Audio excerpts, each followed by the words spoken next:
time, weather. Now for the Forge Podcast. Question for you. What's the power of your testimony if it's never shared? This is the Forge Podcast. So let's transition back to just your guys at the Forge. Yeah, definitely. I think getting in community with men reveals, I think can reveal things that you think you have it all figured out and you don't. I'll say, like, quick aside, I came in the first night and Kevin Myers asked our little small group after the Forge, for prayer requests, we're going around in a circle, and I said, I don't have any. Yeah. Like, I'm good right now. Like, I'm chilling. I got to figure it out. I have a wife who loves me, even though, I can be kind of a pain.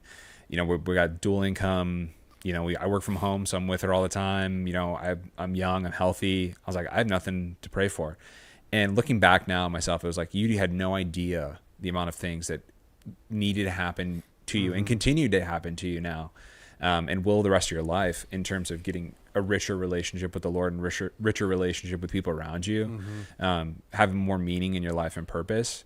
And you're just like, this, I thought I had everything was fine. And I'm listening to men at the table be like, I'm really struggling with marital issues, or lust and pornography addiction. It's like, that's not, I'm like, I guess I don't have a prayer request then, because I don't have a big thing on my list right now. Like, I'm okay. I could not have been more wrong. And so, through the Forge and a couple other like men's groups that have spun off from the Forge that I've been a part of, I really identified like some super deep unforgiveness in my life that I didn't know was there. And I was like your typical Forge guy that sits at the table and was quiet because everything was fine. So I didn't really feel like I had room to talk about my issues, because it was like, well, somebody else is going through it way worse than I am, and it seems like they need the spotlight right now, and I'm all right. Like, I'm good. Day to day, I'm fine. And it was just a lie from the enemy. Satan didn't need to break me down, and show me like what a mess I was through all these other things. He just needed to make me complacent with the life I was living in the world, long enough for me to not know God. So, well, long enough for you to hit the ashes. Yeah, that's fair. Well said. Because, I mean, 10 years of ignoring that, 15 years, whatever, put a number on it. And now you're back at the Forge in the ashes because of marriage went south, this, abusive father. I'm not saying any of this, but you know what I'm saying? It's totally. Like, if you responded to a nudge, and what I want to bring it back to is because you stayed in the community. Yeah. You were obedient to stay around other men, even though you didn't feel like there was much to really uncover or unpeel in your heart. But you stayed obedient and around it, that the Lord was able to peel one layer off at a time and say, hey, Matt, check out this. Like, oh my gosh, yeah, you're okay. Maybe I'll look into that. And it's like, okay, harboring unforgiveness. And then it's like, okay, Matt, ready for the next one? Yeah. Peel that back. And it's like, but because you stayed in that obedience, you didn't turn around and walk away. You said, all right, I'm going to keep going, and I don't have anything to say, but you stayed. Yeah. That was the obedient part. Same with me. It's like, why am I here, God? He's like, it doesn't matter. You don't need to know the why. Yeah. I just need you to be obedient and stay here. Yeah. And it's in that community that he can then bring other men around you and then expose and bring healing. Yeah. And it's like, it's similar to just the disciplines of prayer or fasting or silence and solitude and whatever else. It's like, there are days that, reading the Bible just feels like a checklist item for me. And maybe there are people who every day it's just super amazing and great. There are plenty of days that I'm like, well, I did that, so on to the next thing, Yeah. But it's the rhythm and practice of doing that every day, no matter what, that over time, over 3 or 4 weeks or 6 weeks or 2 months even, nothing may happen. Or it may feel like I'm just kind of spinning my wheels. But when I zoom out over 3 years or 5 years, it's like, oh, that was the single most impactful thing in my life. Yeah. And, it's like, probably, so last fall, I was coming off a really busy season with just like everything, like 8 weeks of crazy work was nuts. Marriage wasn't by any means a challenge, but it wasn't like everything felt so busy. It just felt like we were on autopilot a lot. We were just doing a lot of what we're supposed to do. And I had been dealing with through the Forge, through the kind of the men's ministry, of realizing that I had unforgiveness for my mom and my dad as well, later revealed, but like definitely for my mom. I'd been fighting it for a year and a half of like, I just hate her. Like, I have so much disdain for this woman. Quick 30-second flyover. She's a pretty intense lady. She's a criminal prosecutor, super smart, like very driven professionally. She drank a lot when I was a kid and had 2 different modes. It was like mom during the day and mom at night. And when I came to Christ, I was like, I forgive her. It's whatever, that's what I'm supposed to do. And in reality, I just buried it. And then it was coming out in all these weird ways, right? And so I'm coming off this like year and a half of unpacking all the different ways and injustices and things I'm mad about. And it was just making me more and more angry. And I'd prayed the prayers. I was like, God, take this from me. Take this anger from me. Take this frustration from me. Like, show me that I care for her, that I love her. And it was never showed up. It was just like, it just never was there. And it was until I finally just gave up trying to force this with God and was like, I don't have time for this, God. So you're on your own to figure this out for me because I am too busy for you even. And so I kind of was like, it was like 8 weeks of just being too busy. And I was part of this other group, kind of like a sort of offshoot of Forge Ministry, another like smaller men's group. And we had this prayer retreat that was scheduled on the calendar. And I was like, well, I'll go to this. And it was coming off this really busy season. And I was like, well, I'm going to go get my, lashes from God. I haven't talked to him in ages. I haven't been really diligent about reading my Bible. And I've just been showing up to stuff like Tuesday night and just not been engaged with it. And, I was like, I'm kind of going down to get my like lashings, from God. And I'm going to do my like penance. And we were meeting at like a Catholic church too. So I was like, this is hilarious, right? Like perfect setting. And, over the next 2 hours at this Catholic church, we got there. It was like I give God 2 hours, and He does the most transformative stuff in 2 hours. It's like I show up. We go through a written prayer, which I was like, cool. This is super Catholic. Like, great. This is not what I'm, not what I've signed up for with being a part of a Bible church. Like, I don't do creeds anymore or whatever. Right.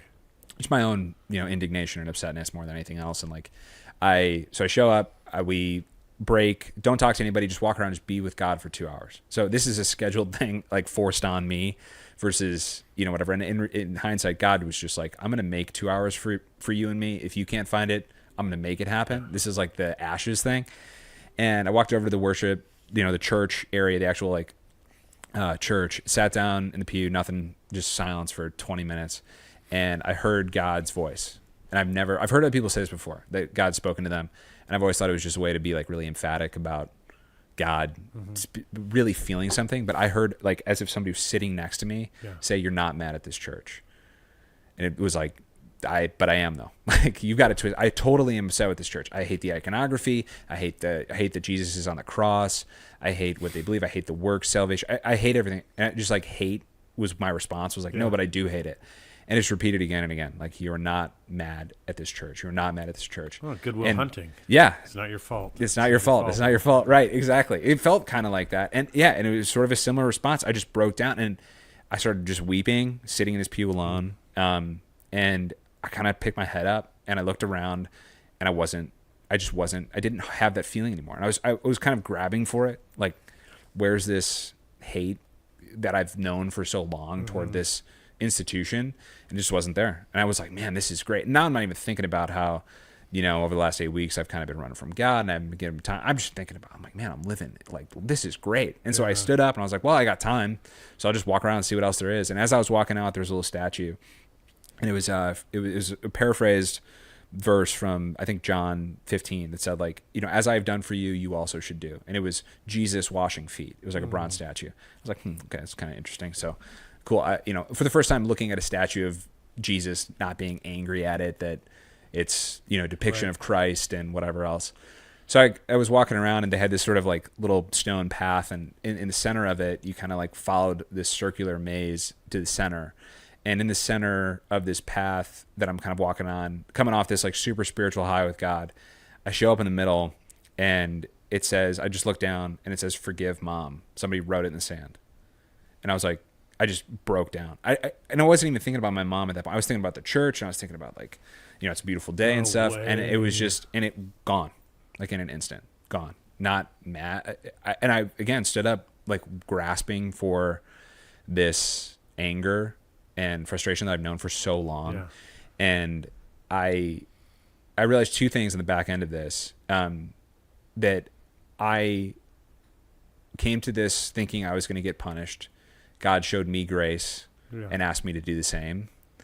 And that the reason I was holding on to the unforgiveness, which I'd been told time and time again by other men, that, you know, at the Forge or this other ministry that I was part of, or through my marriage with my wife, is that I was holding on to this because I was afraid that if I didn't hate her, or I didn't feel anger toward the church, or I didn't feel anger toward her, or feel indignation or righteousness about how frustrated I was, if I didn't feel that, I wouldn't feel anything. And it's like, well, at least I feel something, and I don't have apathy. Okay. But God delivered this gift of like replacing that anger with love and care. And so it's like, I'm navigating this now, you know, whatever, 9 months out, like, I don't know how to feel about care, like loving my mom. I've never done that before. Like loving and caring for her is something is totally foreign to me. And it's just been this absolute gift from God. And I thought that it would be like, I thought it'd be worse off because it doesn't feel equal or just that, you know, I had injustice happen to me. And now, the person who I feel like, you know, did that injustice to me is getting off scot-free. And it's like, man, that is my story. Like, that is your story. That's anybody who came to Christ's story. Right. And it's just this, like, I think that's what the Christian walk is like, and showing up at the Forge in the same way. It's the same thing. You know, God does something for us and asks us to do the same. And Christ shows up through community and asks us to have community. And Christ shows up and loves and forgives and asks us to love and forgive and show other people how to do that. And I would never have been able to have that realization without the men's ministries that I've been a part of now through SBC. And I'd have been totally like out to sea on my own with my wife, trying to unpack it on our own. And I've had the pleasure and joy of having, 30 or 60 guys around me to be there and show me that it's possible, and keep me in the pocket when we felt like giving up and being like, it's over, whatever. And then unpack this on the back end and be like, this was a real thing. You know, the enemies right away started to be like, nah, that was somebody wrote it in the sand. It's just a happenstance. You know, you didn't really feel that way. Like right away I tried to show up in that way. And so for this ministry has just been like such an integral part of that journey. And that has been like the single most transformative thing for my life and my marriage and my relationship with other people in the last, like, I don't know, 10 years. Made my life. Yeah. What was it like reaching out to your mom after that? Different. I haven't talked to her about it. I don't know. I've talked to that. I've unpacked that. Well, I don't think you have to talk to her about what went down with you, but I mean, how has it affected your relationship? Totally different.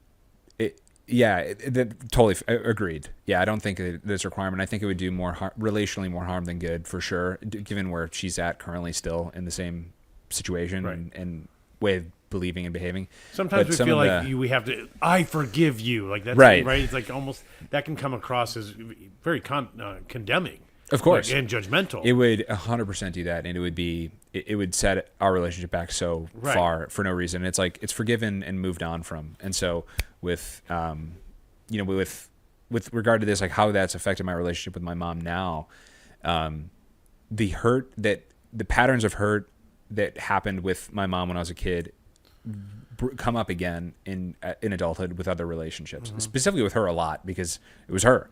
Right. So I would become like wildly indignant and frustrated and upset, and it would affect my marriage. And we'd go visit them, and I would just get like so hot. Yeah. And my wife would be like, "Why are you so mad about this?" And I'm like, "You don't get it. You don't get it. You don't get it." But I would be so worked up because it was meatloaf. Yeah. Right. Exactly. Well, I love meatloaf, but I do neither here nor there, man. Meatloaf's out. Depression food. But Great Depression, not sadness. But like, I would respond in a way because I'm responding to 20 years worth of hurt and not this moment. Sure. And so now I'm able to manage my relationship with my mom a lot easier because there's no malice, like years and years of built up anger and frustration. And I'm able to love her and meet her where she's at as a fallen, sinful person just like myself, and meet her and be like, she's dealing with what she was dealing with from her own childhood, which was in and of itself its own nightmare. So it's like she's trying to make the most of her relationships. She's not ill-intended. Every parent tries their hardest to do the right thing. Whether they succeed in that, who knows? But every parent tries for the most part to be good and care for their kids. And I don't think that she didn't. And it's like, I never would be able to say that beforehand. And I think it's changed the way that I view that relationship, but also the way I view a lot of my relationships. Yeah. And certainly the way that I respond to my wife. Because that, like, the reason this came up was patterns of behavior, like, or, you know, things that I would respond to my wife. Like, I would get really upset about something. I have to just walk away. Like, I'm not a very confrontational person, but I'll leave. Like, I'll eject button out of something that I'm upset about. So I get really mad about it and I'm gone. I need 20 minutes. I'll come back and I'm cool again. Yeah. You know, I just ate that while I was gone for 20 minutes and now whatever. So it would come up like that. Like, she'd be like, why are you so upset about this? And I'd be like, I'm not upset or whatever. And then the reason I was so upset about it is because it's been the same thing that's been happening to me my whole life. And I've never been able to defend myself. Yeah. And, you know, I never felt like it was stood up for, and I was holding on to unforgiveness. And so it's unlocked a new conversation point in our marriage of, like, when I'm responding in a way to my wife out of pride or something, like, where's that pride coming from? Often injustice from, at least for me, from childhood trauma. And, like, overcoming that now with a clear head and no emotion and just being, like, able to self-assess critically is, like, the coolest gift, man. And, like, getting that from, like I just said, just from community with guys is just the best. So last question, we got a couple minutes. What are you excited for? Forge is ending for the summer. Yeah. What are you excited for? Are you guys doing anything during the summer break with your guys at Forge? Are you guys just gearing up for summer? It's a good question. So I've been kind of I've been taking off now 2 semesters of leading a table. So I don't have any guys at the moment. Okay. I've been just kind of meeting one-on-one with a couple guys, with Robert mostly, a couple other guys kind of in and out. So I'm really looking forward to this summer just being with the Lord about, like, where does he want me this fall? And I just want to, that idea of where am I getting, like, what am I loving, and loving the Lord has shown me that I was using the Forge as a place to get poured into for a lot, which is why I burned out. You know, circling back on that thought, like, I burned out because I was using the Forge to get something, you know, I was getting fulfilled from it. And then once you start serving fully, it's like you're kind of giving yourself and your time to this ministry, and you're pouring something out. Like, that's the mentality that I had. So I left feeling kind of exhausted all the time. And so I'm so excited this summer, just spend some time in his word and spend time with the Lord and with some other, like, guys, and just conversation around how am I understanding where I'm getting my cup filled. And if I'm not getting it 100% filled only from the Lord, then I'm doing something wrong. Like, if I'm looking at my marriage or relationships or sports or the Forge or serving or my own ego or whatever, I'm not getting my cup filled from God. And then when I go to the Forge, it feels like Matt's giving away something that Matt has, versus I'm in my own quiet, peaceful time with the Lord, or my own, you know, from fasting or whatever else that I'm doing in connecting and abiding in God full all the time. I'm not pouring anything out. This is just coming from God. Yeah. This is coming from, like, I'm so overflowing. You know, it's easy for me to come pour out because I'm not pouring anything that I've had to build up in myself. And so that, like, for me this summer, I'm just super excited to get really in the pocket for that and hit the ground running in the fall with, like, I'm just ready to just bring God to other men in the same way that other men have brought God to me. Awesome. Well, now you've got me wanting to eat meatloaf with us both fasting. It's like, man, I'll take some meatloaf right now. Yeah, it sounds good. Nice little hearty, meaty thing, right?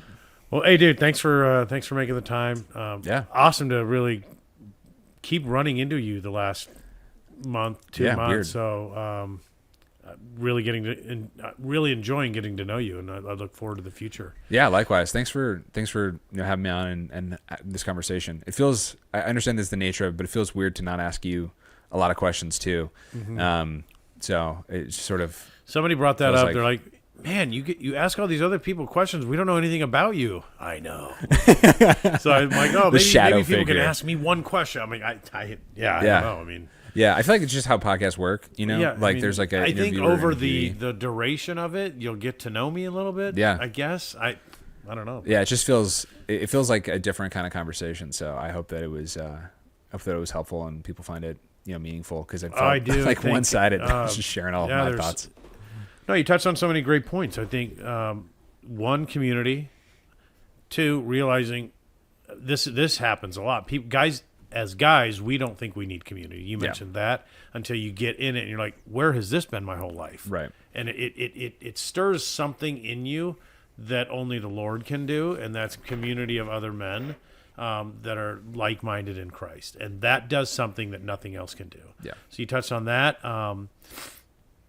The injustices. I mean, man, we could go on forever on that. Like, and breaking through unforgiveness and the injustice, and the sin is the injustice happens to us, and how we respond, how we react to that injustice. Right? You just kept it all in.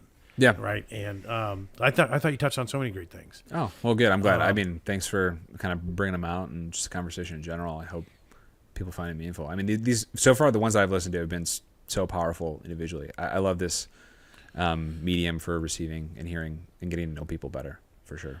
Yeah, me too. And on that note, see you Tuesday. See you Tuesday.